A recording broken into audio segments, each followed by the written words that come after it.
अस्सलाम वालेकुम नाजरीन। बरतानिया की लेबर हुकूमत जो मौजूदा हुकूमत है ने इमिग्रेशन पॉलिसियों में बहुत बड़ी तब्दीलियों का ऐलान कर दिया है और अब उन अफराद पर ख़ास नज़र रखी जाएगी जो मुख्तलिफ वीज़ों पर आकर बाद में पनाह की दरख्वास्त देते हैं। मतलब स्टूडेंट हो गया, वर्क वीज़ा हो गया।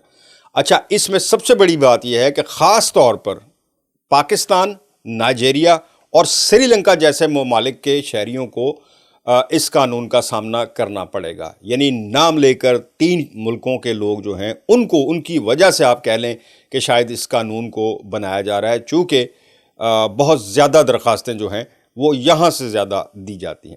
इस वीडियो में मैं आपको तफसील से बताऊँगा कि हुकूमत ने किन नई पाबंदियों का ऐलान किया है, किन वीज़ों पर आने वाले अफराद सबसे ज़्यादा इससे मुतासिर होंगे, कितने लोग पहले ही इन वीज़ों पर आकर पनाह की दरख्वास्तें दे चुके हैं। ये सारा मैं आपको इस वीडियो में बताता हूँ, बाकी आपकी मर्ज़ी। इंसानी हकूक़ की तंजीमें जो हैं वो इस पर क्या कह रही हैं वो भी आपको इसमें बताऊँगा। वीडियो को ज़रा आखिर तक देख लेंगे तो आपको समझ भी आ जाएगी कि क्या बेसिकली नया कानून आ रहा है। अभी 5 मई को यूके में लोकल और बाई इलेक्शन हुए, यानी जो सीटें खाली हुई थी बड़ी असम्बली की, उन पर बाई इलेक्शन था और बाकी 5 मई को लोकल इलेक्शंस थे काउंसिल्स के, जिसमें मौजूदा हुकूमत बुरी तरह शिकस्त हुई है।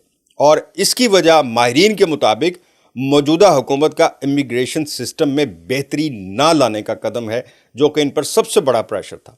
और वोट उस पार्टी को मिले जो इमिग्रेशन के ख़िलाफ़ बात करती है, मतलब रिफॉर्म पार्टी जो नाइजल फराज की है।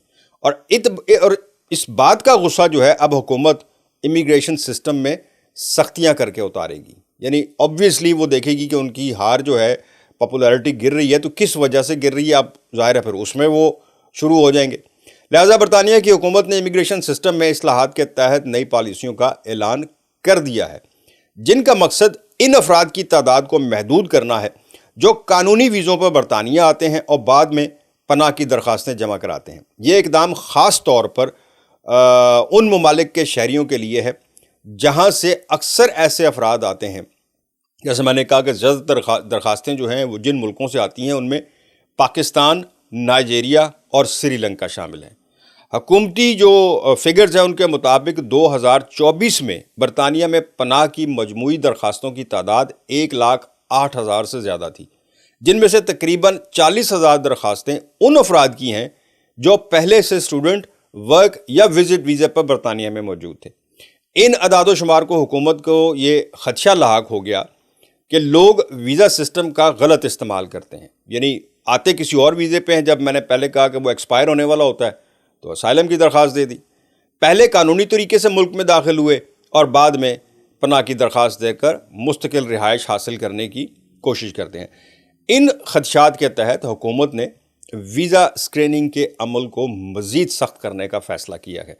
अब होगा ये बेसिकली कि आप अगर स्टूडेंट, वर्क या विज़िट पर हैं तो आपको असाइलम की दरख्वास्त देने ही नहीं, अगर आप देंगे भी तो वो रिजेक्ट हो जाएगी। मसलन आप 4 साल से आप स्टूडेंट हैं और आप अपने स्टूडेंट के आखिरी चंद हफ्तों में आप कहते हैं कि जी मुझे तो अब ख़तरा है, तो आपकी वो दरख्वास्त नल एंड वाइड फौरी तौर पर फ़ारिग कर दी जाएगी, बल्कि हो सकता है कि वो एक्सेप्ट ही ना की जाए।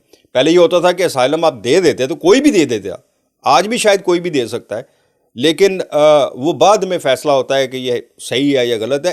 अब जो नया कानून आएगा उसके तहत आप दे ही नहीं पाएंगे, तो आगे एक्सेप्ट होना या ना होना तो बड़ी दूर की बात है। लिहाजा इस नई पॉलिसी के तहत वीज़ा दरख्वास्त गुजारों के माली हालात का बारीक बीनी से जायज़ा लिया जाएगा। यानी उनके बैंक बैलेंस, उनकी वर्किंग, उन्होंने जो काम किया, अगर वो पहले से इस मुल्क में है, कितने साल काम किया, कहाँ काम किया, कितने पैसे कमाए, वो सारी चीज़ें जो हैं देखी जाएंगी। उनकी बैंक स्टेटमेंट्स और दीगर, जैसे मैंने कहा कि बहुत सारी चीज़ें हैं, वो भी मालूम करने की कोशिश की जाएगी कि आया वाकई तालीम की गर्ज से आ रहे हैं या बाद में पनाह लेने का इरादा रखते हैं। यानी ये तो वो होगा ना जो यहाँ से दरख्वास्त देगा। अब जो वहाँ से पढ़ने के लिए आ रहे हैं उनका भी वो पूरी स्क्रूटनी करेंगे कि क्या ये वाकई पढ़ने के लिए आ रहा है या यहाँ आकर कोई और नया काम करेगा। बहुत से लोगों के लिए ये अच्छी खबर है, लेकिन बहुत से लोगों के लिए ये ज़ाहिर है बुरी खबर भी होगी। बहरहाल ایسے افراد کو حکومتی رہائش کی فراہمی کے قوانین بھی سخت کیے جائیں گے جو ویزا ختم ہونے کے بعد پناہ کی درخواستیں دیتے ہیں۔ یہ بیسیکلی جو کام ہوا ہے، یہ انسانی سمگلنگ نیٹ ورکس پر بھی نگرانی سخت کی جائے گی تاکہ پتہ چلایا جا سکے کہ کون لوگ ہیں جو اس سسٹم کا غلط فائدہ اٹھا رہے ہیں۔ حکومت کے ان اقدامات پر انسانی حقوق کی تنظیمیں اور قانونی ماہرین جو ہیں ان کا یہ کہنا ہے کہ اس طرح سے تو یہ ممکن ہی نہیں ہوگا، کیونکہ اسائلم کی درخواست تو کوئی بھی دے سکتا ہے اور قانون کہتا ہے کہ کسی بھی وقت کسی کے حالات تبدیل ہو سکتے ہیں۔ بہرحال ان کا اپنے خدشات ہیں ہیومن رائٹس والوں کے، اور جو لائر ایسوسیشنز ہیں انہوں نے اپنے اس کا طریقہ کار جو ہے ان کا ہے کہ لا کچھ اور کہہ رہا ہے، حکومت کچھ اور کہہ رہی ہے۔ اگر حکومت لا پاس کر دیتی ہے، جو کہ اسی مہینے انہوں نے کرنا ہے، تو اس کے بعد کس طرح وہ اسکروٹنی کریں گے ایسی درخواستوں کی یا ایسے لوگوں کی جو درخواستیں دیں گے، کیسے ان کو روکیں گے، یہ ابھی انہوں نے بتانا ہے۔ اور مجھے یہ لگ رہا ہے کہ جیسے وہ یہی کہیں گے کہ جو لوگ پچھلے 4 سال سے اس ملک میں موجود ہیں اور جب ان کا ویزا ختم ہونے والا ہوا، آخری چند ہفتے رہ گئے تو انہوں نے اسائلم اٹھا کر دے دیا، تو وہ ایکسیپٹ نہیں ہوگا۔ بصورت دیگر اگر ان کی جو جینون ویزا جو ہے وہ پہلے سے 2 سال کا ویزا ابھی پڑا ہوا ہے اور انہوں نے کہا کہ جی میرے حالات تبدیل ہو گئے، وہ ایک الگ بات ہے۔ قانون سخت ہوتے چلے جا رہے ہیں اور یہاں یو کے میں تو بہت ہی سخت ہوتے چلے جا رہے ہیں۔ یقین کریں کہ اب ناممکن سی باتیں لگتی ہیں جو پہلے ہم قصے کہانیاں سنتے تھے لوگوں سے کہ آئے مل گیا ویزا، پاسپورٹ مل گیا، اب موج کر رہے ہیں، ناممکن کرتے جا رہے ہیں۔ مجھے دیں اجازت، اللہ حافظ۔